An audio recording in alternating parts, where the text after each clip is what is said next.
Welcome once again to another edition of our Government at Work program, a program brought to you by the CCM-led Nevis Island Administration and hosted by yours truly, Keith Scarborough.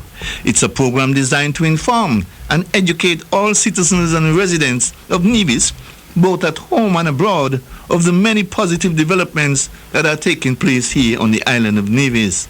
It's another wonderful Thursday evening here on the island of Nevis, and it's a time when we all look forward to another night filled with information as it pertains to the good governance of the Concerned Citizens Movement-led Nevis Island Administration. We are aware that there are some who prefer to indulge in the negatives, but on this program we make every effort to ask the right questions and get the truthful answers that will give you a true reflection as to what's happening on the island of Nevis. We therefore look forward each week to go deep into discussions with the ministers of government, the advisors, permanent secretaries, department heads, as well as top officials from the various statutory corporations here on the island of Nevis. This program, I remind you, is broadcast live on VON Radio every Thursday evening from 8 to 9:30 p.m. Then we broadcast on Sunday evenings on Nevis Television at 8:30 p.m. This and other Government at Work programs, as well as our Bird's Eye View programs, can also be seen on Facebook, YouTube, and NTV webpage. We shall take a short break, and when I return, I shall introduce my guests for this evening's program to you. So stay locked on to the powerhouse of the Eastern Caribbean, VON Radio, 860 AM. So right, St. Thomas is right, St. James is put together and build your land. St. Paul's together with St. John's. This land is enough for all to share. No reason to leave and go nowhere. Foreigners can come here from America and England. There is something mighty sweet about my land. And if the foreigners who live here can insist that it's here they're from, then I swear I'll never leave my native land.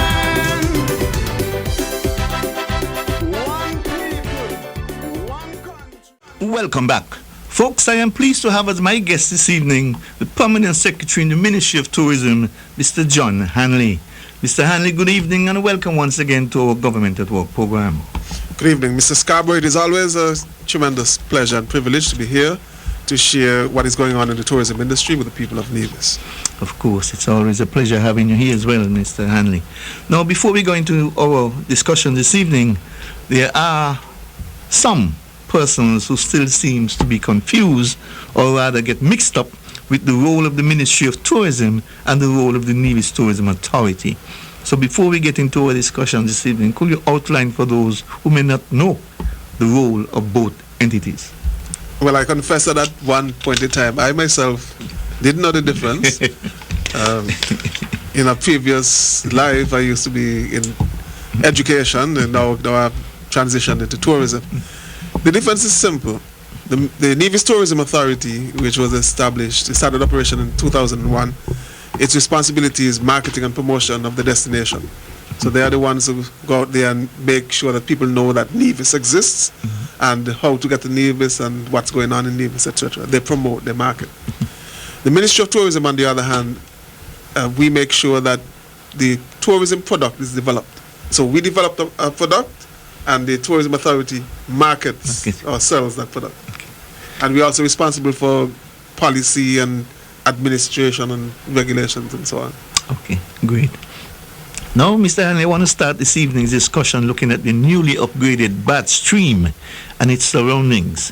First, let me say that it is indeed a wonderful job that was done by all involved.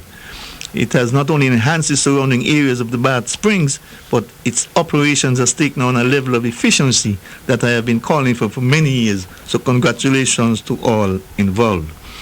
For those who may not be aware as yet of the day-to-day operations of the Bath Stream since it's been upgraded, enlighten them of the procedure when coming to the bath to bathe in the stream. For example, what is allowed in the Bath Stream, what is not, among other things. Well, thank you for your words of congratulation.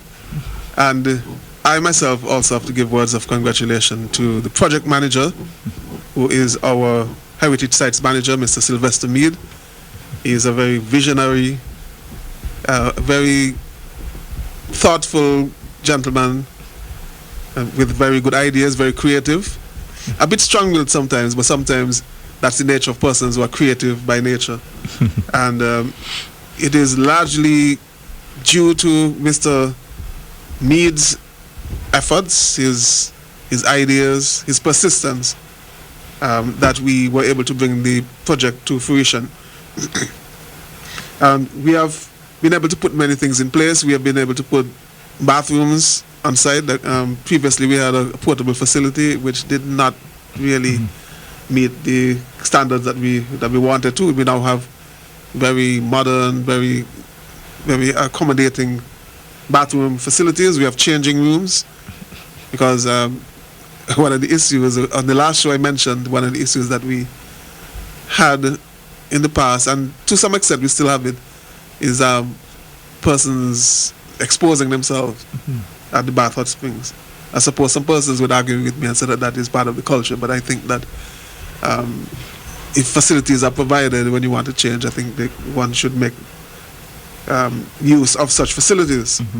We also have landscaping throughout the whole grounds, not only down at Bath Stream, but also all the way up to Bath Hotel. We have a beautifully landscaped gardens. We have a waterfall.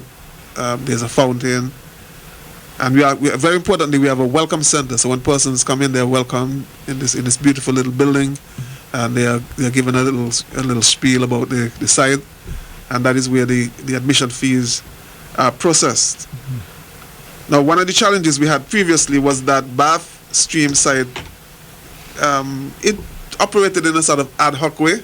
So we found that it was necessary, if we were going to upgrade and if we were going to invest, that it was necessary for us to have some rules in place. So we have posted some rules. It's a fairly comprehensive list of rules, which Take your time and give the people the information. Oh, okay. One of the main rules that we have in place is that we don't want persons using soap in the pools.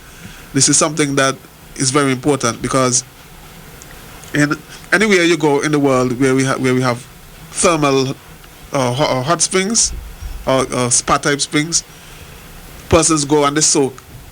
The facilities for bathing using soap would be elsewhere. Other persons would bathe before they come to the site, or there would be separate facilities provided. The reason why we don't want people to use soap is that leaving soap residue in the water, it leaves an unpleasant experience for those who are coming after. So we are trying to make sure that all persons who come to Bath Stream have a pleasant experience. You don't want to be bathing in one pool and the soap from somebody else is coming down from another pool. So that is one of the reasons why we restrict the use of soap. There's one pool, the one that is closest to the Bath Road, the Testament Church. That one we allow soap, because that one flows downstream and there are no other areas where people bathe below that. So we know that people are resistant to change sometimes. It's taken a while for us to get people to comply, but it is very important that persons understand that we are trying to create an upgraded experience, not only for the tourists, but also for local persons who arguably use the Bath hot springs even more than the visitors. So we want everybody, whether you're a visitor or a local, to have a premium experience. But it is very important for persons to have a good experience and also to obey the rules on site. In terms of access to the site, we ask that persons use the main road entrance that is right next to where we have the new sign, the sign that says Bath Hot Springs, the birthplace of Caribbean hospitality. That is because we want to have a bit more control in terms of the collection of admission fees, and also we want to be able to monitor who comes and goes into and out of the Bath Stream on a more regular basis. One of the reasons being we have had a few unfortunate incidents of vandalism, and for security reasons it is necessary for us to have a bit more control in terms of the access and the to and fro of traffic on the site. Any plans to develop the second pool, the one that doesn't have the roof on it? Well, anything is possible once you have funds. It is something that we have in our minds down the road, but it is not an immediate priority. Okay. Now, there was some outcry by those who seems to oppose everything and anything that is good for Nevis, that citizens and residents now have to pay a fee to use the bath stream. Could you shed some further light on that for us? Change management is one of the most difficult things that any manager would have to deal with, and we got vigorous resistance from our own people and others. The reality is, when you look around the Caribbean, even within our federation, just across the waters in St. Kitts, you go to a site such as Caribbean Batik, you go to Vimston Hill, you go to Fairview Inn. Any one of those places, you can't just walk in free. Exactly. The cost of maintaining historical sites is really significant. And it is interesting that the same persons who are clamoring for free access, those are the same persons who make the most demands of us to keep the site in a particular condition. True. Now, that equation is not balanced, because if you expect to have a well-manicured space, well-maintained, well-staffed, it costs a lot of money to deal with that. You have to pay for the staff, you have to pay for toiletries for the bathroom, you have to pay for tools and equipment, and in the first instance, you have to pay to put these things in place and to maintain them. So the cost is significant. There has to be some cost recovery. So I really would like the people of Nevis to get away from this mindset that things have to be free. That does not obtain anywhere else in the world. I've been to quite a few other countries in the world. As a matter of fact, I have been to similar facilities in Taiwan, for example. And if you're going to spend a morning at one of these spa type facilities, you have to dig deep. You have to spend significant sums of money. Sure. Any park that you go to in the United States or Canada, you got to pay 25, 30 US or Canadian dollars. Don't talk about Disney World. These are places that you have to pay quite a lot of money. So one of the things that we did is that we after the facilities were open, we waived the fees for residents of St. Kitts and Nevis, because we realized that they're heavily used by the community, and so we made that allowance, and I think persons have been very grateful for that. One of the challenges we had with our tour operators is that some of them are locked into contracts and various arrangements, and it would take some lead time before any changes to take place, so we have had to make a few allowances. Okay, but just for clarification, so yes, locals do not have to pay to use the bath stream? Once you're a citizen of St. Kitts and Nevis, you do not have to pay, okay, at the moment. Thank you for that. Go ahead. All right, so the fee, as I said, there are other places in the world where you have to pay 25 and 30 and, some places even 40. Yep. I went to Barbados recently, I think it was last year. I visited Harrison's Cave, and the minimum entrance fee is, I think it's about 59 US. So those are the kind of fees people are charging around the world. Yes. But people in Nevis expect everything to be free. In Nevis, but they pay it when they go abroad. And I'm sure they dig deep and they can't make any fuss, because that is what they have to do. Of course. So we have to change our mindset, and we have to realize that if we want good things, we have to pay good money. Right. I understand there was some damage to one of the signs that was erected on the premises. Could you give us an update on that unfortunate incident? Well, we are still undergoing some investigation. We have been in touch with the police, of course, and we have a suspect in mind who is being investigated. So I can't speak too much on that while investigation is going on. Suffice it to say, based on what I understand, my personnel and staff would have challenged that individual about some rules that person was breaking, and there was a sort of reaction from the person, because the person felt that they were entitled to do what they wanted to do, and subsequently, I think it was the night after that, we discovered that the sign was damaged. Yeah. That kind of mindset is very unfortunate. I did say earlier in this conversation that I'm struggling to understand the mentality of some people. When they can't have their own way, they come and they destroy and they just pollute the place and they break things. We have to get away from that. That kind of behavior, it suggests a kind of animal instinct, a kind of animal behavior that we have to get away from. We have to be more civil. We have to be able to work out our differences in a civil manner. So I am truly hoping that we don't have a repeat of those situations in future. Okay. Let me ask you this. Do you think that maybe the false rumor that was spread that citizens and residents have to pay to use the facility had anything to do with that? I doubt it. I think it was just that it's just that some people don't like to be challenged. Some people don't like to be told, no, you cannot do that. And we are gradually engaging in a campaign of education. Okay, because sometimes there may be a few persons who don't know. And for example, some persons don't know why you should not stay in the pool for longer than 10 minutes. So when we explain to them why they should not stay in the pool for more than 10 minutes, then they understand and we tend to get more compliance. So we are trying to work a bit more along that line. But there's some people who, they just want to be contrary and they just want to oppose and be difficult. And I think that is one of those persons who damage the sign. Okay. Now, we have to prevent other attempts such as that from happening. So tell us a little about your security on the premises to prevent such from happening.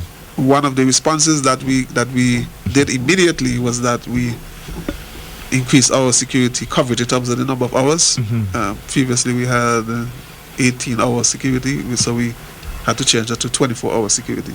Okay. And we have seen some control since that was done. Okay, great. And as I just said, our staff is trying to engage a bit more with people, trying to get them to understand why the rules are in place so that we could get some more compliance. Okay. I want to go back to the fee part of it. I understand that there is a fee in place for visitors who wish to bathe in the hot springs. Enlighten us further on who has to pay and what the fee is. The fee is only $5 at this point in time. And that is, it's almost laughable. Of course. That's a very nominal fee. But we have to start somewhere. And quite a few persons passed through Bath Stream. I think our count in December, January was something like 2,000 plus persons per month. Overall, I think they would have the count of those who are visitors versus the local persons. But significant numbers of persons use the Bath streams, the Bath hot springs. So it is really important for us to do some cost recovery. So we are already charging 5 EC. There's a little fee to use the bathrooms for the local persons because, as I said, the cost of cosmetics is significant, and it's a container tank that is attached to the bathroom. Every now and again we have to call in the sewage company to empty that. That comes at a significant cost. So our fees are at the moment very small. Right now we are undergoing the renovation of Bath Hotel. So the intention is there will be a holistic experience on that site, including the hot springs and the Bath Hotel. Yes, and then we'll change the fee to encompass that experience. Either we'll have a one-all fee, or we might have a tiered system, so you can select what experiences out of the site you have to offer. I'll get back to that Bath Hotel thing there a little later. Now, in other countries around the world, and you rightly outlined some of what takes place, persons have to pay to visit the zoo. For example, in America, and it's almost $90 to visit the zoo in New York City.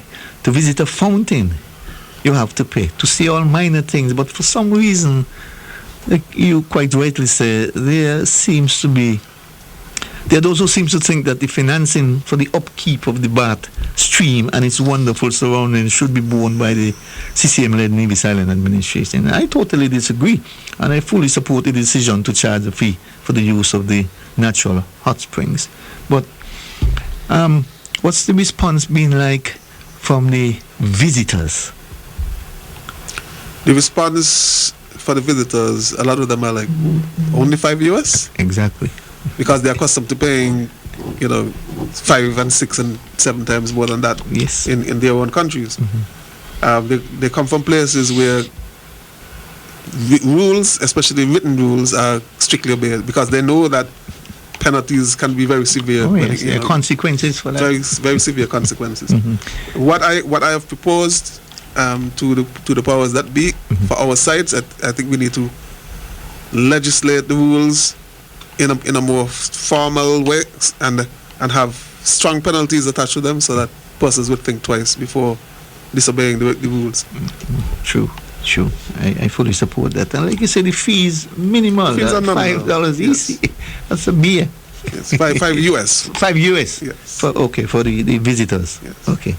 Now, tell us a little about the staffing in the area. We know that someone was hired to manage the place, but there are other staff employed, I'm sure. Tell us about the staffing in the area.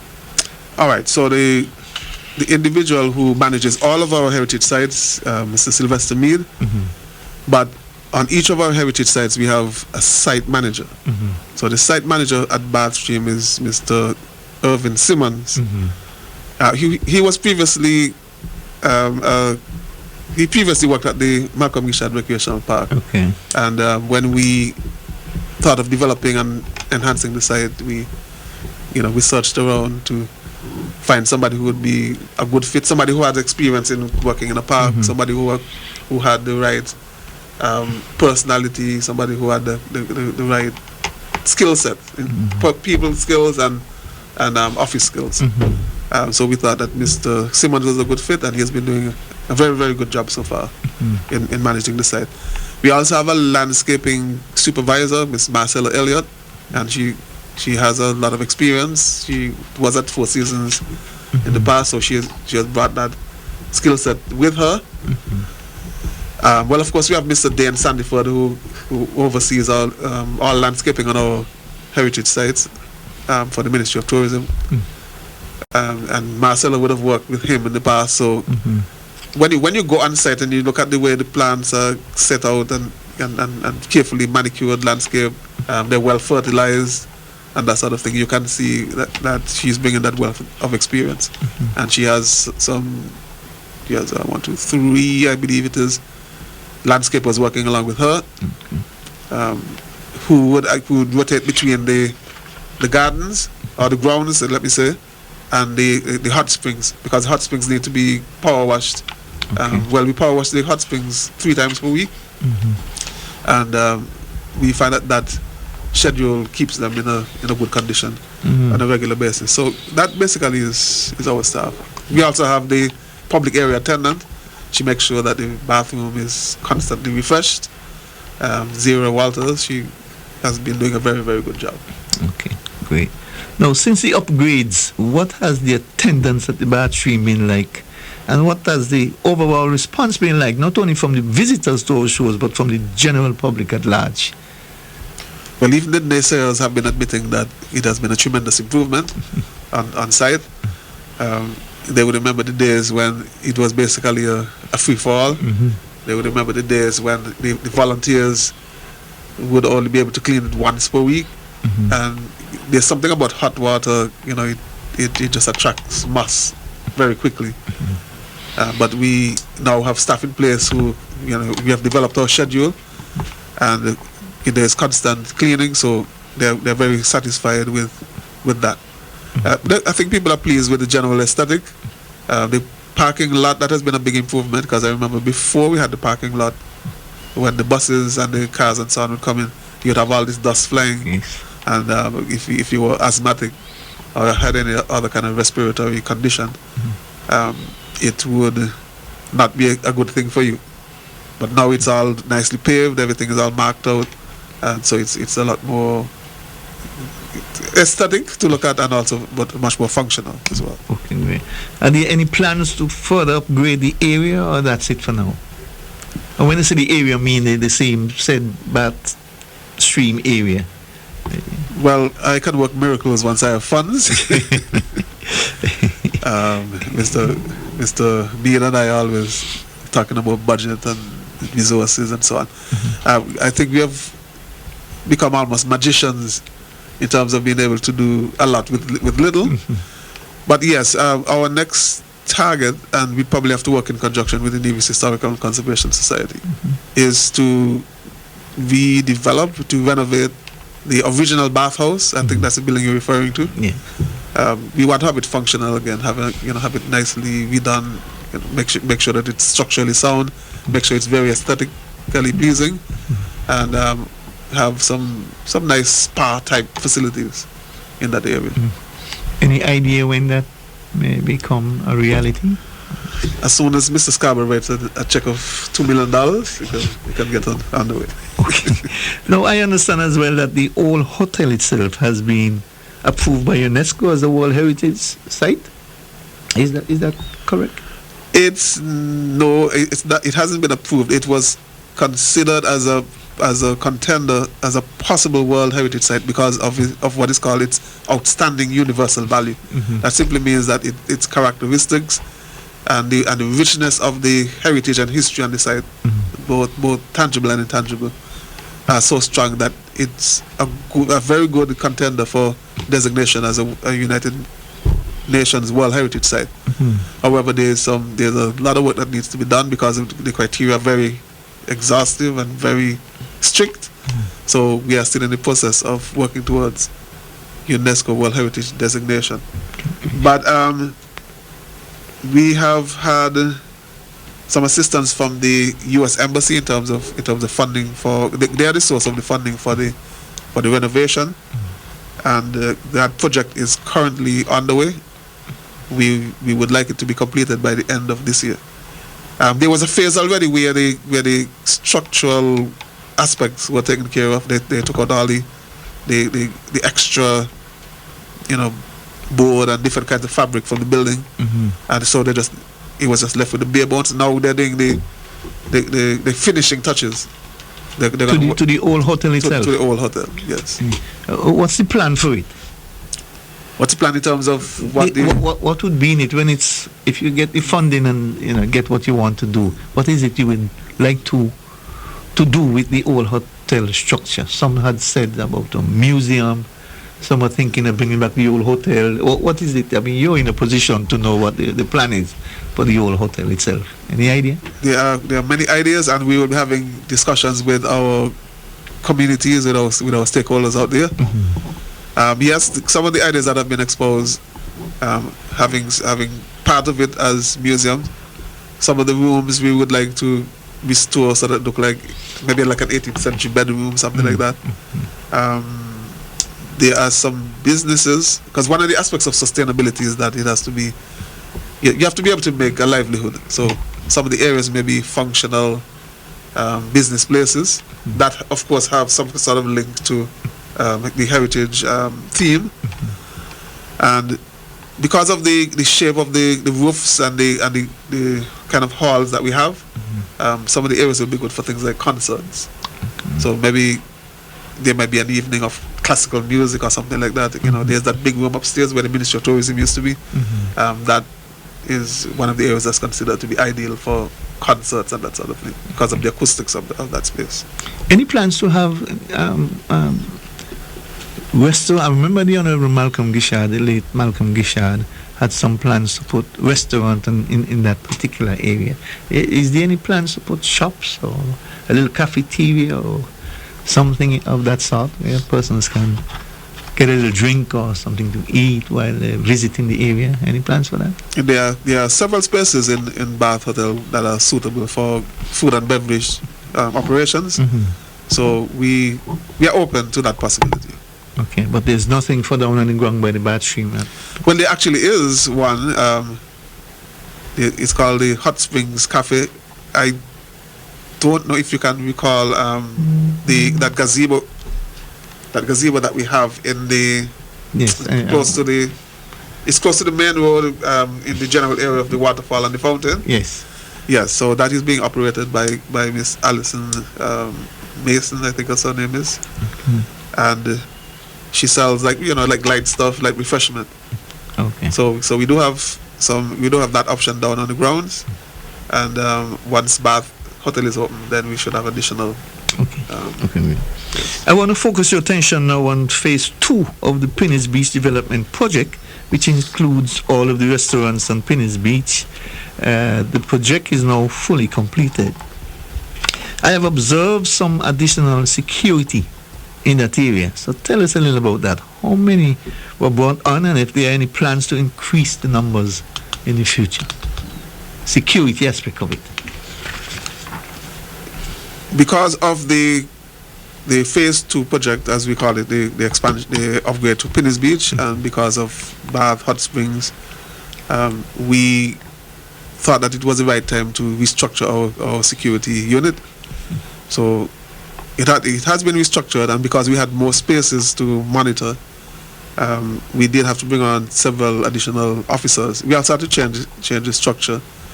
Whereas previously we had a supervisor, we now have a chief of security in the person of Mr. Seth Williams, and I must say publicly that I'm very proud of the job that he's been doing. He's very intuitive. He shows a lot of initiative. He goes way beyond the call of duty, and I can basically almost shut my eye and know that things are being taken care of. So kudos to Mr. Williams for doing such a good job of leading the security team. And we also now have a deputy chief of security, one Mr. Machiavelli Shaka, who has been a very sterling support to Mr. Williams as well. Okay, and we have a third layer of in terms of the organizational structure. We have inspectors, so the inspectors support the top management, and they're the ones who go about and they manage smaller groups or specific sites, and they're also very important in terms of surveillance, in terms of doing spot checks on the sites and making sure that everything is okay. Okay. I know you were putting in some security cameras as well, better lighting system, and some additional landscaping in that area. Are those final touches being completed or still being implemented as we speak? The cameras were ready at the time when the project officially opened.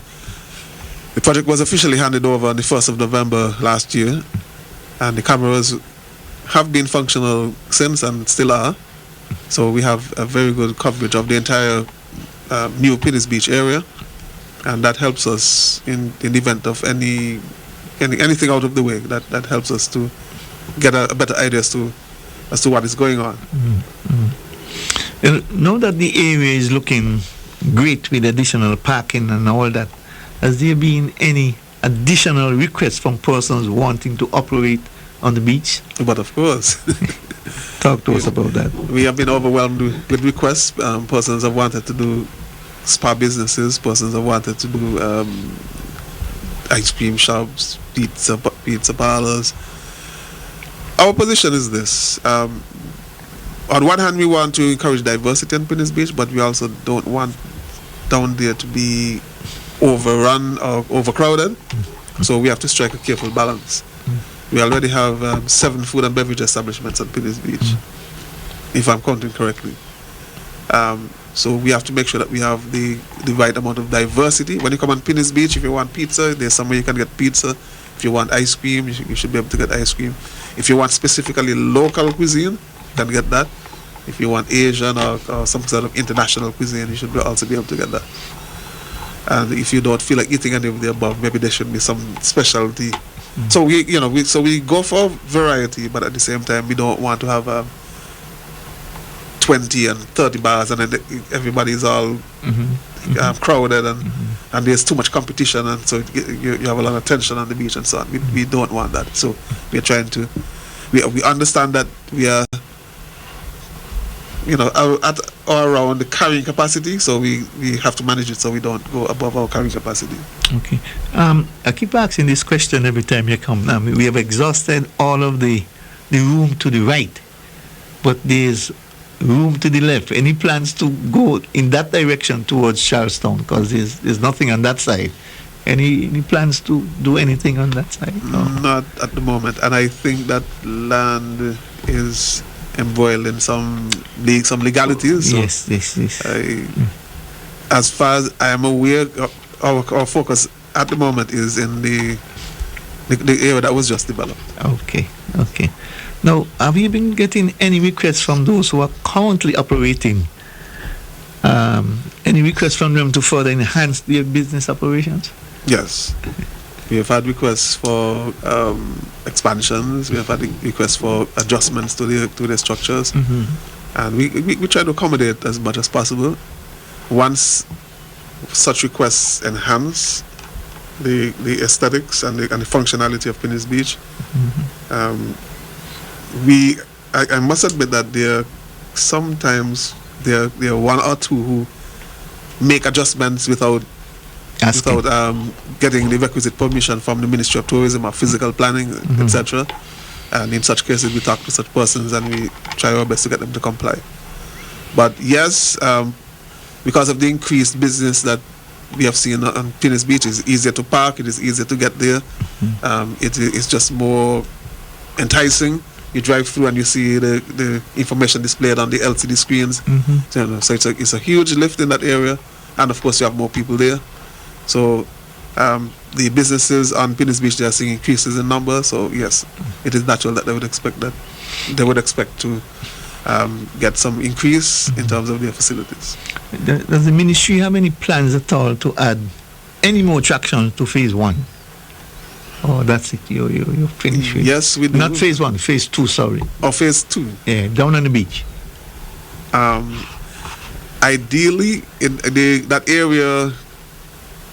that central area on the, that stretch of the road that runs from Sunshine going to Cotton direction.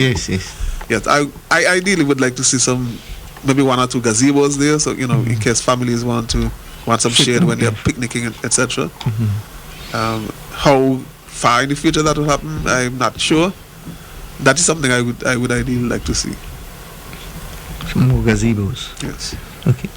Now, phase 1 of the development, which is now known as the Malcolm Gishard Recreational Park, is now being well established and well utilized and loved by all who had the opportunity to visit or participate in any of the activities that has been taking place there on a regular basis. We are coming up to the 4th anniversary of its opening. Any special plans in store for that 4th anniversary?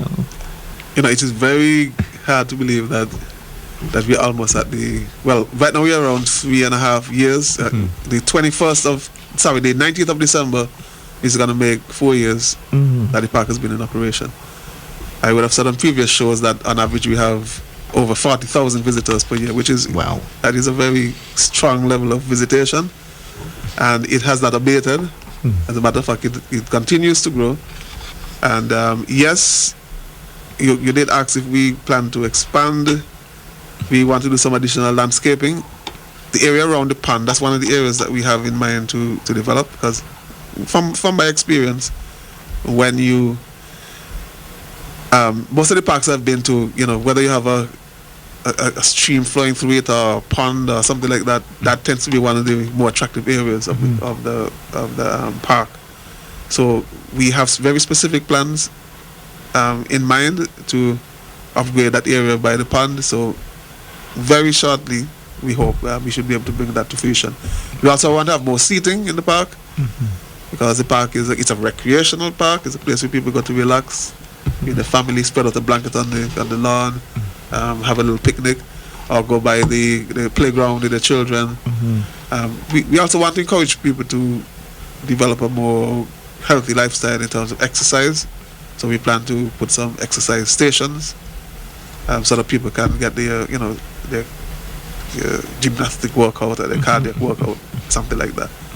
So we want the place to be attractive to persons whether you're a man or a woman or a family person. We want the park to be a place that attracts persons of all ages and different types of lifestyles. When I say lifestyles, I mean whether you're family or individual or what the case may be. You think we'll get some of that completed in time for the 4th anniversary? I believe so. Okay. All right. Now, the facility continues to be tightly booked for events of all types, including meetings, workshops, weddings, picnics, several major events as well. How are you and the staff coping with all those activities on a regular basis? I must commend the staff at the Malcolm Gishard Park, the managers, all of us who know is Mr. Dane Sandiford, And strong kudos to him for the way he keeps the ground. He's gotten a lot of commendations. Not totally surprising, because he came from Four Seasons. He worked at Four Seasons. Yes. He has some experience in Miami. He worked in Barbados before. So he came to us, let me put it that way, with very strong horticultural experience. And he has not disappointed. You know, he keeps the ground looking as pristine as anywhere on Four Seasons. So we are very proud of him. In terms of the events, I also have to give kudos to the booking manager on site, or the person, the booking coordinator rather, Miss Desiree Hamilton. She is so efficient that she's one of those persons you don't really have to look over your shoulder, but you just leave it to her and she gets it done. She's very efficient. So I want to take this opportunity to publicly recognize Miss Desiree Hamilton for taking such good care of the clients. They come to her, they tell her what they need, and she's able to tell them if they need X number of chairs, she's able to get the chairs for them.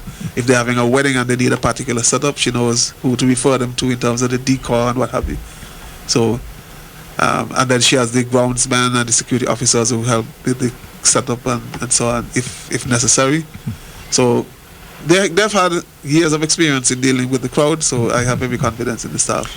Yeah, well, she too, Miss Hamilton, works at Four Seasons, so she come across with some experience as well. She works at the front desk at Four Seasons. Yes. So she have. Now, we are well aware, and you mentioned the big events coming up between the months of June and August. But how are bookings looking otherwise for 2025, apart from those big events that we know are coming? Bookings continue to be strong. And you might find this a bit funny, but imagine I'm in charge of the Ministry of Tourism, and if I want to have an event at the Bangkok Beach and Recreational Park, I have to book early, early o'clock, else I'm not going to get any space. Yes. So the bookings continue to be strong. People, the park is centrally located.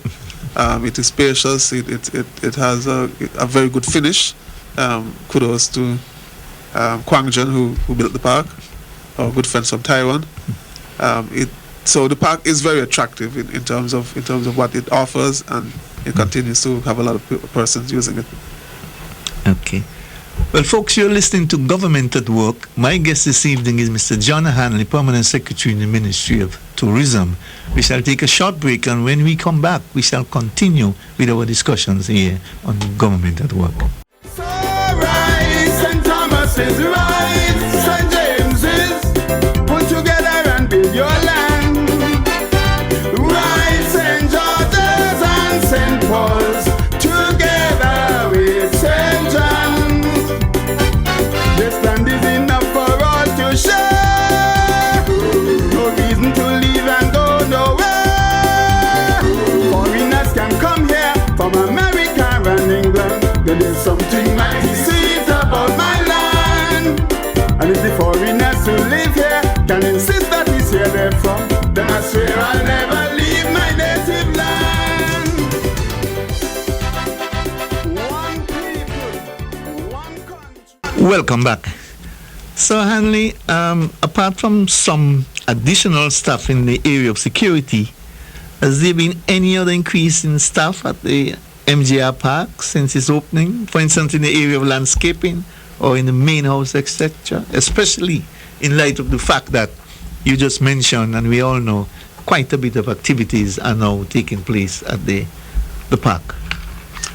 Well, it's amazing that even though we have so much activity, we have 40,000 persons plus passing through the park, we have not substantially changed the staff since it has opened. We added one additional landscaper because we now have the grounds, the phase 2 area, as you can call it. So we probably have just added one additional person in landscaping. But basically it's the same staff of about 13, 14 persons. Okay, they're that capable to handle?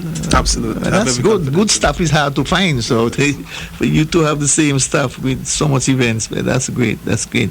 Now, the parking area has been improved tremendously, but still when you have big events, you see parking is a scarcity, which is very strange, because we have a lot of parking now. Any plans to further enhance the parking areas, or that's it? If we had access to the areas on the mountain side of the park, that would be a good solution. When you have really huge events like the Cultural Armor Food Fair, or when you have New Year's Eve, I think that would be a good solution. But at this point in time, it's very limited. There's no land on the left-hand side going towards Charlestown that belongs to government? I am not certain offhand. I confess I'll have to do some research. I believe it's private land. I know some of it is private, but I was wondering if there's any at all on that side to be utilized. Okay. Now, I want to turn your attention to your upcoming Tourism Awareness Month, which is normally filled with tourism-related activities, including your premier event, of course, your tourism award and dinner. Could you outline for our listeners and viewers the calendar of events for this year Tourism Awareness Month, if you have them? Because I know it's a little early, but could you shed any light on that upcoming Tourism Awareness Month for us? All right, Tourism Awareness Month takes place in the month of May, and the reason we deliberately place it in the month of May is because it is on the shoulder when we're going out of the high season. Yes. The tourism season in Nevis, it goes from mid-November to mid-April.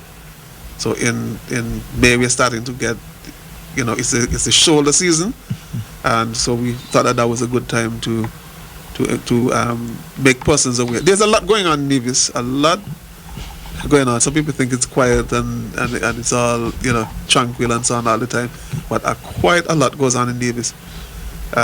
Some behind the scenes and some overtly. So it is an opportunity to let people know what is going on, what the role and function of the Ministry of Tourism is, what are some of the projects we've been working on, what are some of the trainings we've been doing and so on, what's going on at the Nevis Tourism Authority, what are some of the ways that the new ways that they have been going out there and trying to attract people to the island of Nevis. So that's the reason why we have it at that particular point in time. We will have, we're still working on the new events. We're going to have this staple event still, some of which we liaise with our community partners. For example, the Dress Up Seafood Fiesta. Every year we are happy to be partnering with the Dress Up community group, and that event I've seen it go from strength to strength. It still has a lot of potential to go even further. I have had the opportunity to visit Oystins in Barbados, and I believe that that's a sort of direction in which the Dress Up Seafood Fiesta has the potential to grow. People like fish and people like seafood. So if we can develop something, once a month we have a fish fry kind of thing, and once it's well publicized, I think it's something that the locals can make a very good livelihood. So that is the kind of encouragement we've been giving to the Dress Up Seafood Fiesta. We'll have our usual open that Division Heritage Village.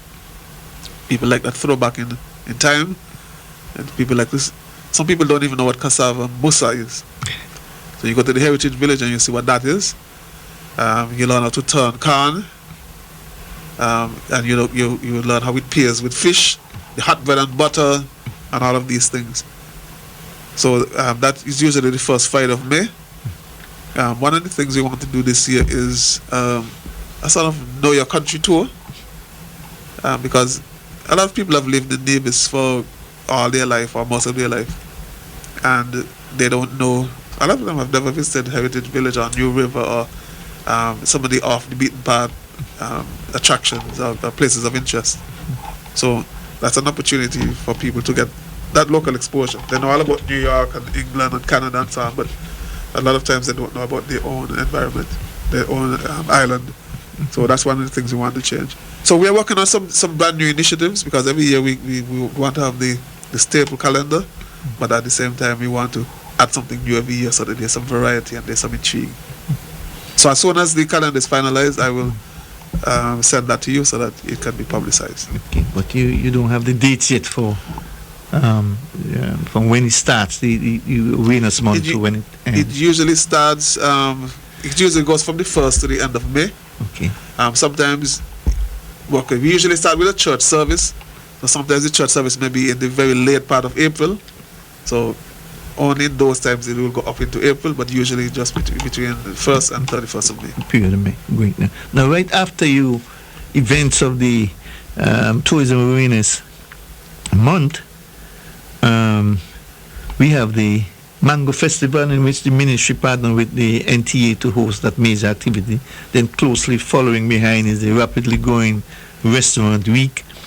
Like I say, it's a little early in the game, but how are plans going for those two events thus far?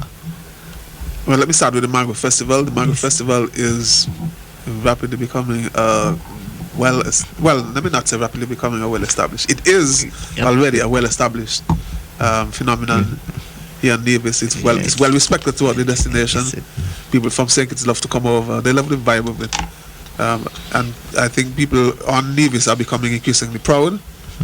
The two agencies, the Ministry of Tourism and it is primarily organized by the Nevis Tourism Authority, but we at the Ministry of Tourism, we are trying our best to work even more closely than we have in the past to make sure that event becomes even more successful. So the dates have been set already, the 4th to the 6th of July, and it will take place over 3 days, and we have you can expect the usual events.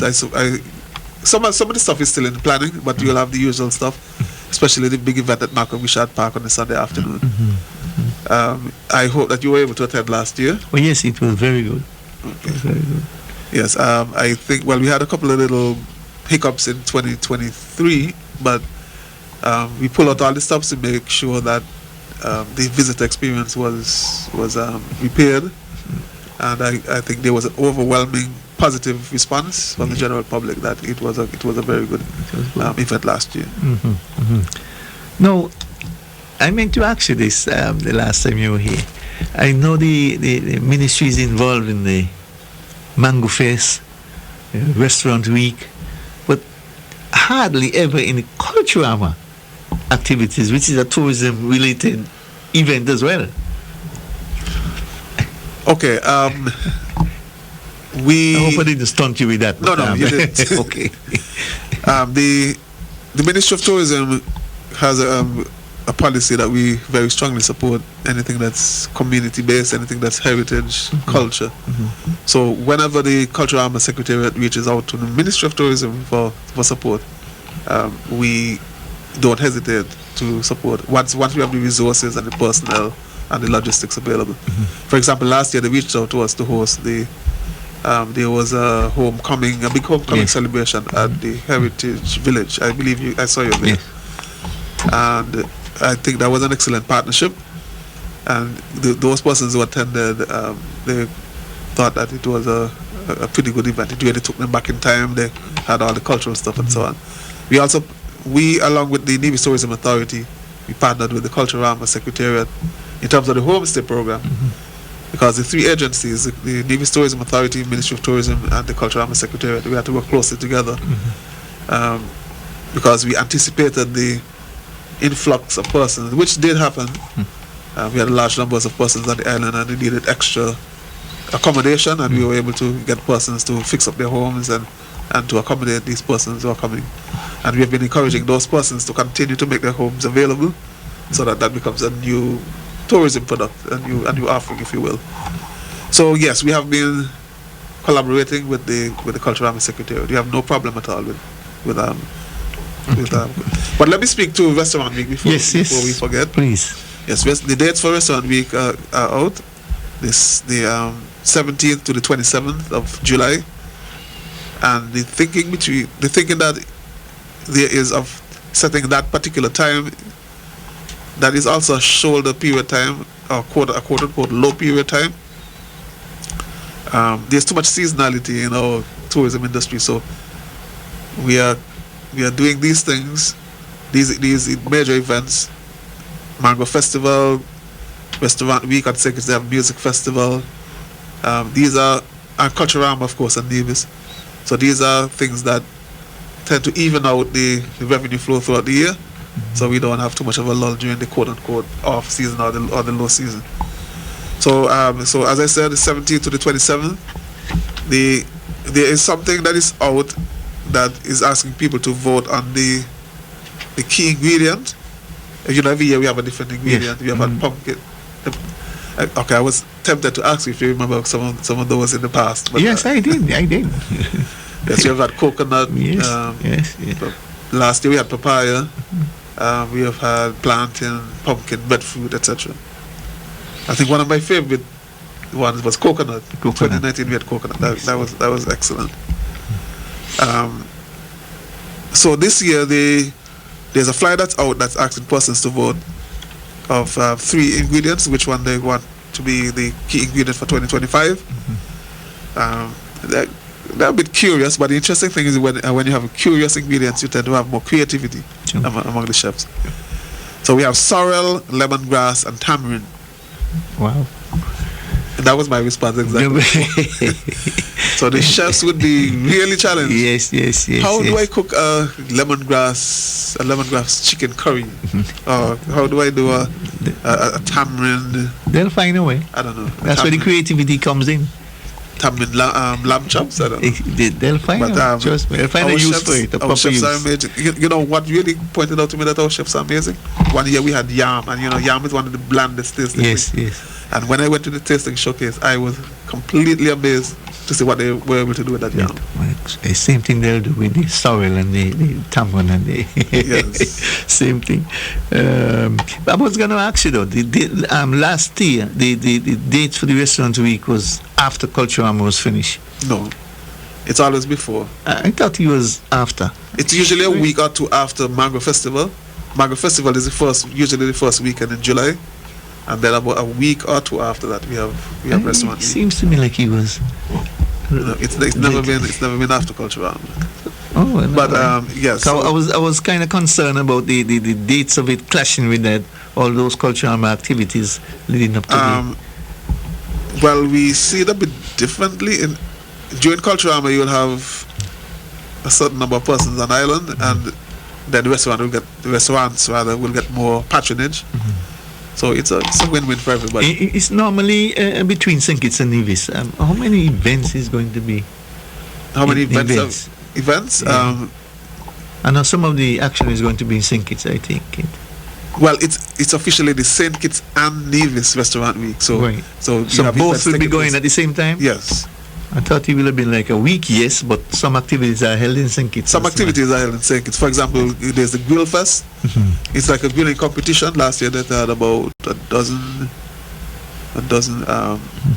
in 4 different categories. You had chicken, meat, lobster, and something else. But you had 4 different categories, and they had a crowd of like 3,000 people. Wow. It was over on the Frigate Bay lawn. Oh. That was very well attended. Okay.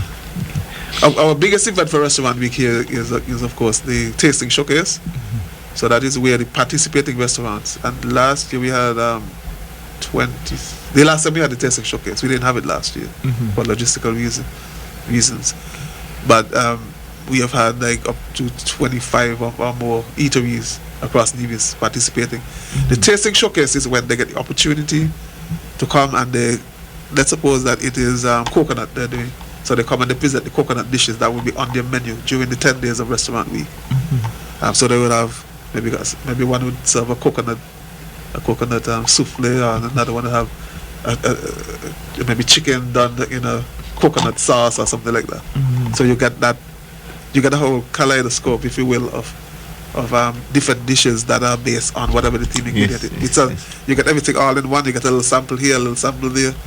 So it is usually a very highly anticipated experience and something that persons really look forward to. Okay, now, tourism activities is on the rise here in Nevis, and so is the demand for taxi service. With the airport set to be upgraded in the next couple of years and the increase in cruise ship passengers to our shores, as well as the increase in ferry travel between St. Kitts and Nevis, does the ministry has any plans to increase the taxi operation here in the island of Nevis? For example, offering concessions on vehicles, duty free or otherwise, training, etc., all in an effort to encourage, taxi business. Because with the continued growth in the service industry, we are definitely going to need more taxi operators. Is the ministry considering a plan of action, or it's left totally up to the taxi operators to take full advantage of the increase in traffic? No, we can't leave it up to the taxi operators. We have to do it in a very strategic way. Right. Every year we scope out the market to see what's going on in terms of the demands, in terms of any increase, etc. Every year we have a refresher course to make sure that our taxi operators, we have some very good taxi operators, but sometimes they forget little things, little customer service things and so on, that you need to give them a little prompting. Sometimes you have to make them aware of cutting edge things that they probably are not aware of, or maybe have forgotten or not too confident about. And of course we, as I said, we monitor what's going on and we determine if it is necessary to have more taxi operators. Almost every year we have a taxi training course, and from not everybody who attends the course, you usually have an average of 20-something persons. 1 year we had, the most I can recall that we had in any given year was 70-something. I think that was the year around 2020 or 2021. And we had quite a few females that year, interestingly, who expressed interest. You know, taxi operations by and large tends to be a male-dominated occupation. So we have to be strategic. We have to look at what is called the carrying capacity, because we don't want to send a lot of taxi operators out there and there aren't enough jobs to sustain the number of taxi drivers that we have licensed. So we study it and we look and we see what's the best fit between the number of taxi operators available and the jobs that are available. So we do continuous training. In terms of, you mentioned about the duty free and the concessions and what have you. Those are things that are in policy. Those are things that are in place. So these are things that have been done over time, and we will continue to do these things. You don't see the need for additional taxi. That's why I included the airport upgrades 2 years from now, because you definitely will need some more taxis then. It's a dynamic process. So when the airport is done and we, especially if we're able to get more direct lift into Nevis, certainly, because the carrying capacity would change if we see an increased number of persons coming to the island. If in the near future we get, let's say, a new hotel that has the capacity of, say, 4 Seasons, maybe with Carlton or whatever is one of those band names, and we have maybe 200 or 300 additional rooms at the island, then naturally the traffic flows will increase, and we would have to increase our taxi operations. I guess what I was asking, since we see it coming, the increase in cruise shipping, increase in passenger traffic between St. Kitts and Nevis, and the pending upgrades to thing, don't you think we should be making the move towards that rather than waiting until it actually happens? You might get caught with your pants down if it's actually happening. You don't have the... We would have enough lead time before to see what is going on. But as I said, because of the fact that every year we have training, or almost every year we have a taxi training program. There are already quite a few taxi operators. For example, if we train 25, probably only about 10 of them may come to us and say that they're ready to start operating. So right now there are quite a few people out there who have been trained, but they haven't actually started operations yet. So I think at this point in time, I think we are safe in terms of the numbers. But as I said, we just have to keep monitoring to see what changes take place. And during those training periods is a question of the attire being raised, because some taximen are nicely dressed, but there are others who are not so nicely dressed. Any plans to kind of formulate that dress code so that everybody could be on even keel and looking nice, presentable as taxi operators? Very good question. One of these days I'm going to show you the policies and the regulations that regard to taxi operations, that relate to taxi operations rather. We have specifically a dress code, So persons are supposed to be dressed a particular way. That, you know, they're not supposed to do this, they're not supposed to do that. They're supposed to be well groomed. It's all spelled out specifically, and that is one of the things that we take time and we go through. However, in any organization, as you as a leader, as a manager, you know that there are always the contrary ones who want to do their own thing. So we always have to be vigilant and monitor and deal with those few persons who try to be out of the way. But the majority of taxi operators, they take great care, great pride in their appearance, especially in the appearance of their vehicles as well. You know, some of the other Caribbean destinations I've been to, their taxi vehicles really leave a lot to be desired. You know, they throw their personal belongings all over the place. The seats it's a working vehicle. Yeah, the seats are torn up. They have their lunch container on the seat there. Not Nevis taxi operators. They're very, very proud. You know, during the time they're waiting for a job, they're all shining up and everything. Yes, so yes. I do have to give them commendations for that. Okay, so it's only the dress code. Maybe you should put some consequences in place. Consequences are in place. So when it comes to our attention that somebody is violating the dress code, then we call them and we have a conversation with them. Okay. Now, the ministry is also responsible for identifying sites as well as activities that the visitor to our shows could partake in. Because one of the complaints we would have heard from time to time from visitors is that Nevis is a little too quiet. I mean, you disagree because you mentioned it earlier that Nevis has a lot to do. I know that the ministry has been trying its best to provide as much as it could for land-based and cruise ship passengers to enjoy while on Nevis. Could you outline some of what the ministry has been doing with regards to that effort, you know, creating that additional excitement for the land-based and cruise ship passengers when they come to shore? Okay, that also is a very good question. One of the things that we have been emphasizing quite a lot over the last several years is community-based tourism. There's a lot going on in our communities. People are looking for authenticity when they travel. Okay, if you go to New York, you would expect to get the KFC and the Burger King, blah blah blah. When you come to Nevis, do you want Burger King and KFC?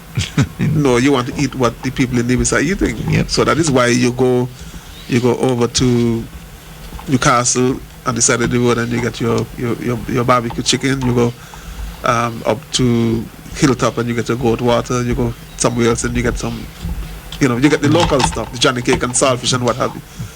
But that local cultural experience is what people are looking for. So it's something that we are pushing. We are offering a lot of support to community-based festivals because that is where authentic Nevis is. That's where it's at. So anything along the line of community-based tourism, we would have our strong support. Also, the government realizes that we can't do everything by ourselves, so we have been focusing heavily on entrepreneurship.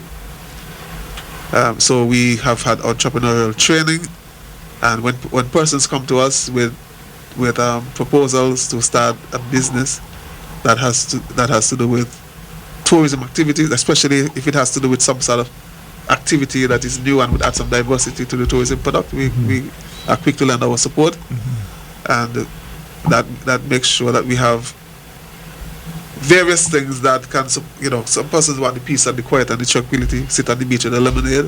That works perfectly well for some people. Other persons, they want to be at the ATVs riding around on the rough tracks. Other persons want to be in the water sports and doing all the kayaking and all the dangerous stuff that I wouldn't want to do, but they want to do. That's their thrill. So we just want to make sure that we have a variety, but it has to be a partnership between the government and the private sector. Do you feel we have enough right now for our visitors, or there's more that can be done? There's always more that can be done, but persons need to realize that there is quite a lot. Nevis isn't just sun, sea and sand, it is so much more. What some of our tour operators have been doing, they've been creating specialized packages, they've been creating itineraries. So if you want to spend 3 days on Nevis or 5 days or 7 days, you can be fully engaged, irrespective of the length of time you want to spend on Nevis. Okay. Has there been any additional sites added to the tours? There's some stops that the taxi men makes automatically. The Bath Stream, maybe the Penny's Park. Has there been any other sites, new sites added to the taxi experience going around the country with the tourists or the visitors, so to speak? Yes, some of the, for example, there's one tour operator who has incorporated, they have developed a food tour. And since I've been at the ministry, these are things that I've been telling the taxi drivers to branch off into. Some of them, the idea of a tour 15 years ago was just basically to go from plantation into plantation. So they would go to Hermitage, and then they go over to Montpelier, then they would go to Golden Rock, and then to Nisbet, and that's it. But there's so much more.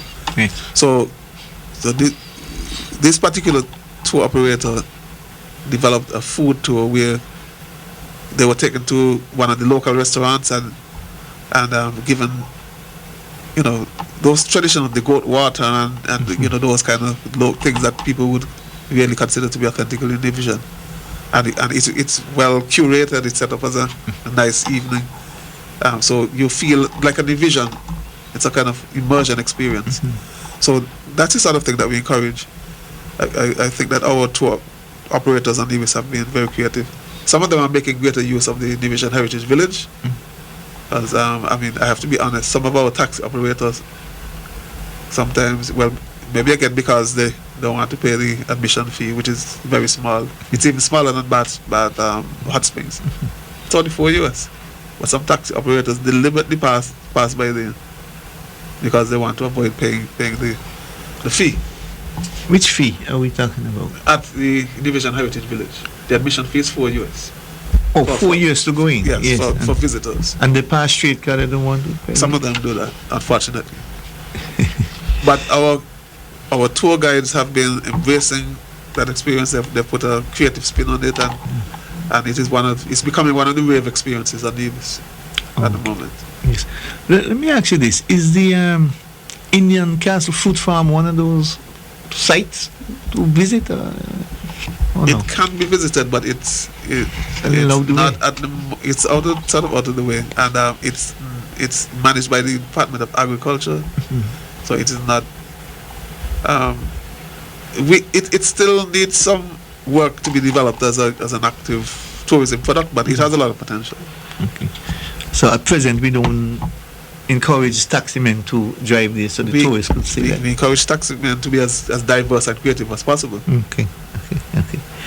All right. Now, you have been working tirelessly to upgrade several of the estates here in Nevis as part of the tourist attraction. How is that effort coming along? And then you have the Fotogales and other estates working on. Tell us a little about your efforts the further development of those areas. Eden Brown was one of the areas I know you were working hard on a couple of years ago. All right, Eden Brown. New River Estate. Eden Brown has had its share. We have had some difficulties because, if I can be very candid, the community group in Eden Brown or Eden Brown / Butlers, we have not seen eye to eye when it comes to certain things. So both the ministry and the group have had great ideas, and we have really tried hard to work together. It has not always worked, to be honest, and we still have a presence there.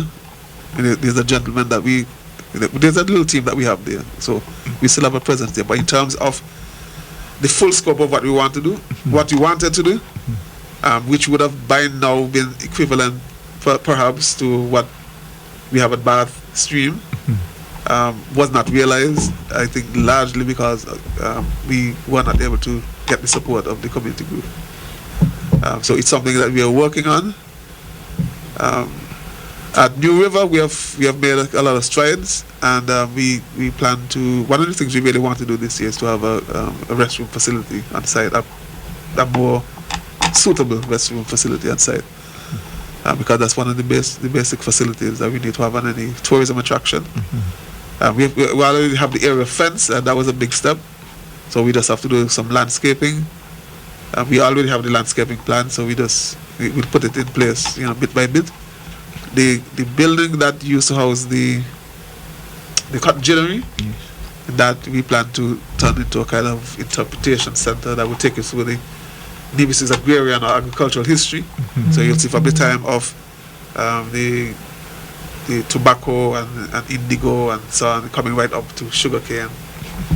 And of course you have the sugar mill on site, and the Susan Gordon, I think her name is, has already been instrumental in putting some signs up on site, so you can go on and see what the various things are for and the whole process. So New River is becoming a really good site, and we want to get it to the point where we fully flesh out the experience that we have in our mind. And once we flesh out that experience, then there would also be an admission fee at New River, which of course would also be nominal.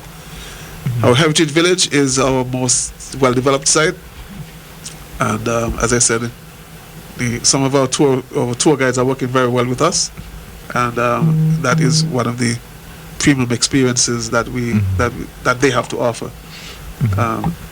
Of course, we spoke about Bath Stream earlier. That has seen an uptick in terms of interest, and I think those are our main sites that we are working on at the moment.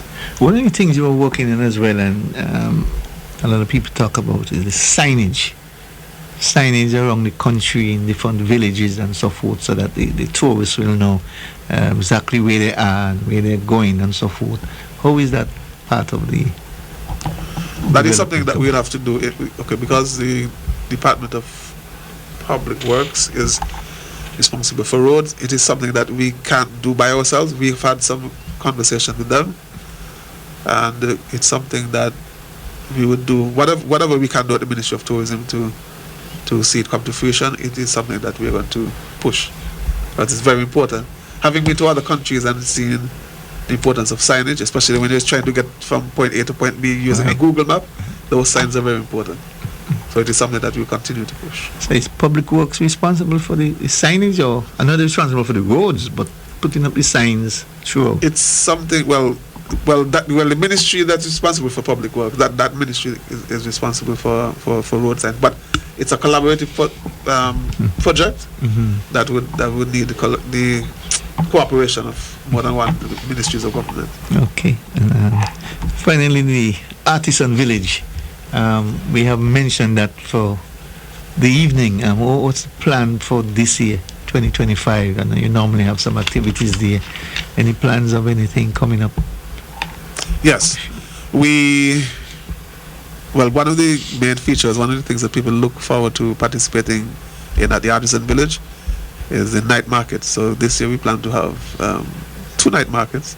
We are still deciding when we are going to have them, but as I said, it's an opportunity for the artisans who are on site, the vendors, to get some additional exposure, and also for persons to come do something in the evening. The night market concept is something that is very popular in Taiwan. It was introduced here in St. Kitts and Nevis, and I think it has been received very popularly. In Taiwan, it's a serious tourism product. I know. You have these long streets, and you just walk for minutes and minutes, and it's just all these different food stalls. So we're trying to create something vaguely similar to that, where persons can come out in the night. They can, persons who are looking on island, looking for souvenirs, looking for the local eats and so on, they can have that experience. And the Artisan Vendors Association, they will be doing various promotional activities throughout the year. So the Ministry of Tourism collaborates very closely with the Artisan Vendors Association. It's very important for them to do things on their own to support themselves, to promote themselves. We have made them realize that. Don't look to the ministry and expect us to do everything. They have to do something for themselves. So with that understanding, they have indicated they will do a number of things throughout the year to promote the Artisan Village, and we have been and will continue to support them. Well, one of the things they don't do, the vendors at the artisan village is a cruise ship would come in and they're closed.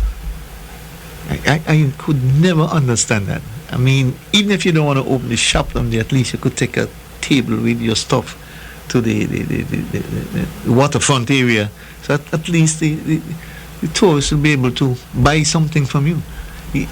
You ever had that discussion with these vendors? I've had that discussion numerous times, and it continues to mystify me why persons have their shops closed. It's something that we have been actively working on, and we have even told them that if persons are not interested in opening their shop and just using it as storage, that then we'll just find somebody who is really interested in dealing with business. So we have been cracking down. We have been targeting those persons who have not been cooperative, and they are persons who have come to us with new products, new ideas, new concepts, and we have been embracing those persons. I totally agree with that. And you also mentioned in terms of going to the pier when there's a cruise ship in. Sometimes that is done, so we just have a conversation with the people at the port, and we have some tables set up, and they're able to get that additional exposure. That's what I'm saying, because that's the business they're in, to get their product sold. Isn't the artisan village one of the stops that the taximen will make in the tours? For some of them just pass by. To be, I mean, I have to be very candid about something, because we have been encouraging, coaxing some of these persons. Some of them do, and they come in and they give them, a few minutes to browse around and get, some nice earrings or, t-shirts or mugs or whatever it is. But other persons, they just pass straight. Let me ask you something. Is it not the Ministry of Tourism who map up the sites that these? No. It is totally up to the taximen? We guide them. Well, it would not make sense for us to say, okay, you have to, because it becomes too prescriptive then. So there needs to be some allowance for creativity in terms of the tours. I agree. And it would become a nightmare to be so hard and fast in terms of overseeing what has to be on a tour. Yeah. So instead of that, we strongly suggest, okay, we have the Bath Springs that we strongly suggest that should be one of the stops because of the historical aspect of it, and because it's so unique in terms of our tourism product. And our own sites that we manage, the Heritage Village, we promote these things. But as I said, there's this mentality that everything must be free among some persons. So any site that has a fee, they bypass. It is very sad, and it's something that we're trying to change. But I would have thought that at least the ministry, not all, but at least 5 to 10 areas considered must-visit sites. Recommended. We can only recommend. Every time we have training, we always make them aware of what is offered or what's available on these sites, so they know. As a matter of fact, the last one that we had, I think it was last year when we had our taxi training, we actually had a tour on the last day of the training.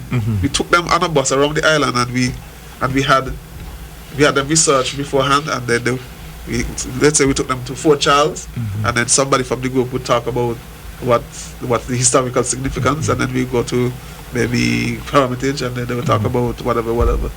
So they have been exposed to all the sites, and we emphasize, at least you need to take them on this, that, or the other. But we also encourage them to create new and different tours because we want some variety as well. Okay, let me finally ask you this question.